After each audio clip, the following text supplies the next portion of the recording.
Hey everybody, welcome back to James Draws Everything, drawing every country in the world's flag. And today, returning to Africa, and we're going to be doing a country that kind of sits right over here, bordering Lake Victoria, also Tanzania and the Democratic Republic of Congo. We're going to be doing Uganda. And Uganda has a pretty cool flag, in my opinion. It does have a bit of a longer dimensions to it, so I'm just going to do that real quick first. Just kind of extend my grid lines here, my guidelines, and it is another BIRB flag, so it's got a pretty cool looking BIRB design in the middle, so you already know that kind of puts it on the James Draws Everything greatest hits album as far as flags go. And it's a bit of a complicated one too. It's got a lot of different little color bands on it, which, as you can see, I'm kind of just sectioning off right now. And then the bird design in the middle is also kind of unique. Alright, so it's got a circle in the middle, so I'm just gonna kind of see where my middle is here, and I just bring that out.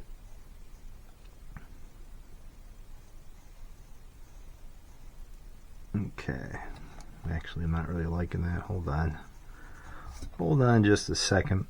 And while I'm kind of mapping things out here, James, what can you tell us about Uganda? Well, Uganda, it's very diverse country. Goes back into ancient times. A lot of monarchies that actually still exist to this day go way back to the Bronze Age. And there's about 56 tribes that are still active there today. And it does have somewhat of a tribal governance system still, as far as like the regional sectors of Uganda. They are a presidential republic, so there's a lot of strong central authority, which we'll get to. But yeah, it's a very diverse group of people, mainly Bantu tribes. The dominant tribe there is the Buganda people. And when we get into like Ugandan nationalism, that kind of takes place in the 20th century and causes some atrocities. We'll talk more about that. So the British and the Indians from India, the subcontinent India, they arrive in the 19th century, during the scramble for Africa, and Uganda kind of falls under British rule as far as their colonization. And India, or the Indians that arrived there, India was a colony of Great Britain at that time as well. So a lot of Indians show up there basically for employment. And if you know anything about Great Britain, this was something they did quite a lot.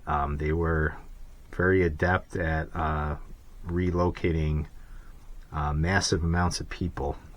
They kind of did that with Pakistan and India, and they also did it with bringing Indians to Uganda. So as a result of that, a lot of Ugandans,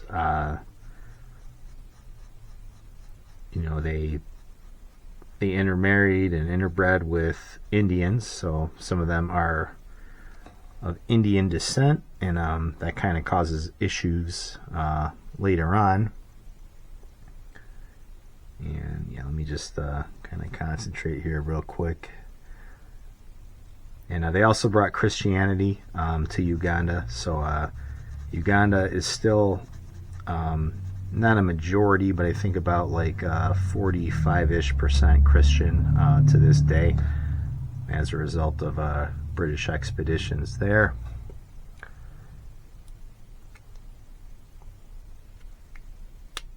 And yeah, then in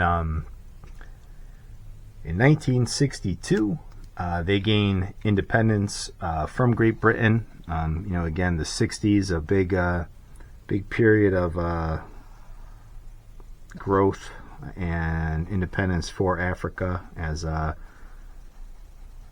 colonial period dies off. A lot of these nations achieve independence, but Uganda runs into some issues because again, there's not really like a unified Uganda. There's a very diverse group of people there. There's really no such thing as just like a Ugandan. Again, they're home to over 50 different tribes. So yeah, a lot of the issues with Africa aren't really like issues with like their former colonial masters and colonization and things like that. A lot of them are kind of these long, simmering rivalries between the existing tribes that were there prior to colonization. But so Uganda does have a lot of disputes with like some of their neighbors. They are, again, on Lake Victoria is it's a very big body of water in the middle of Africa, and Uganda's border stretches into that with Kenya, and then they're also on some other bodies of water with the DRC, the Democratic Republic of Congo. And so there are some disputes there as far as who owns what, as far as those islands. Lake Victoria kind of being where the Nile starts. That's a very big hub as far as transporting goods and whatnot throughout Africa. So Uganda has had some issues with their neighbors over that. And you can't really talk about Uganda without talking about Idi Amin. So Idi Amin is it's kind of up there with like Hitler. He's always ranked as like one of the most brutal despots in the modern times, and he was a high performer in one of the Ugandan British regiments in the military. I believe he was also a boxer. He spent some time in the UK, was educated there. He rises to power in 1971. Now Uganda, when they achieved independence, it was not clean. There was a lot of coups, a lot of messes that resulted from that. So yeah, unfortunately, Uganda's kind of been in a state of flux ever since independence. And Idi Amin wanted to return Uganda to the Ugandan people, so he did get rid of a lot of the Indian population that was there. The Indians, or the Indians that were even like half Indian people that bred with the Ugandans there, mixed race people. He did not want that in Uganda. And he killed an awful lot of people. He killed over 500,000 people in his reign. And so he actually initially had a lot of support from like Israel, the Soviet Union, and then once he kind of started committing mass genocide, that changed. And he was considered one of the most evil, most sadistic rulers of the 20th century.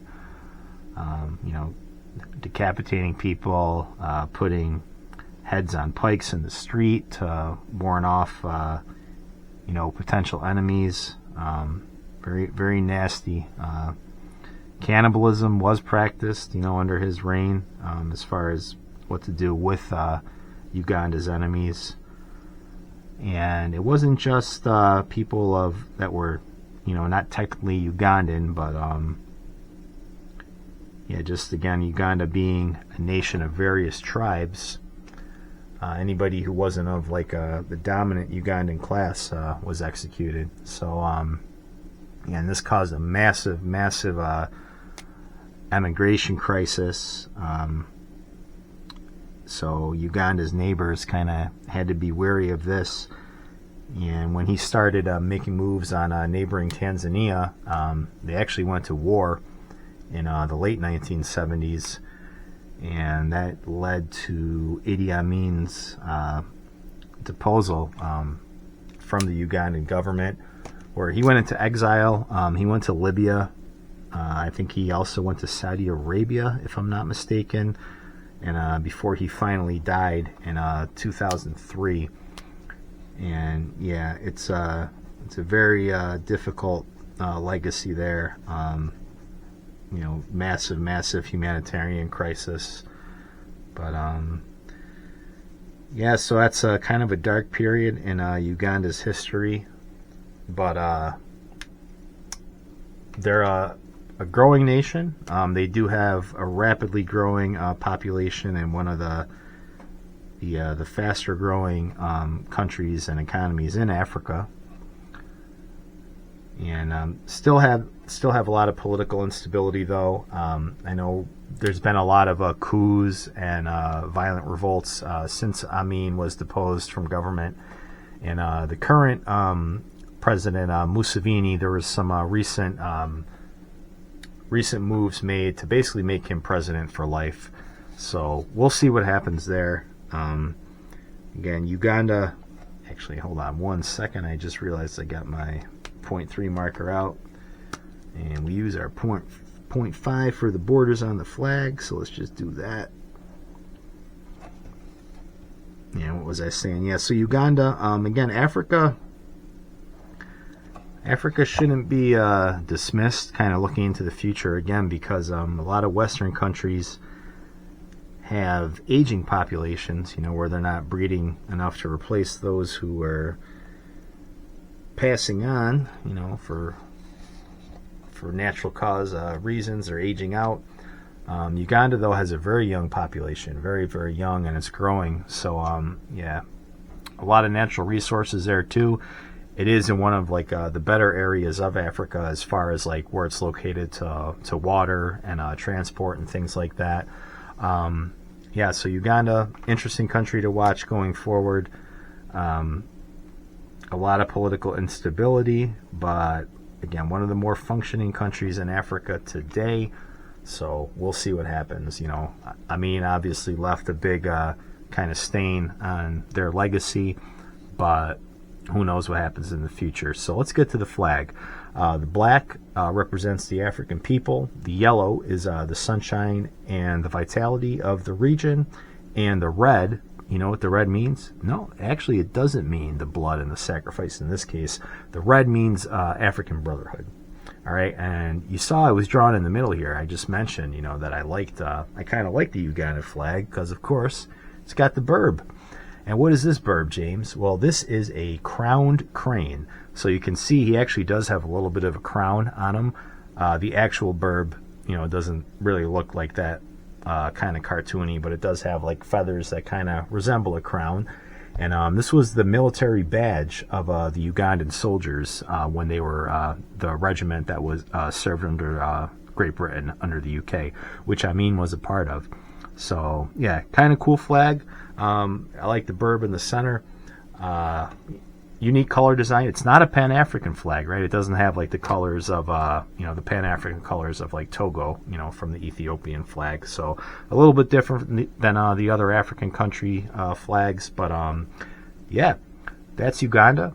So let me know what you think. Like, comment, and subscribe. And I will catch you on the next video.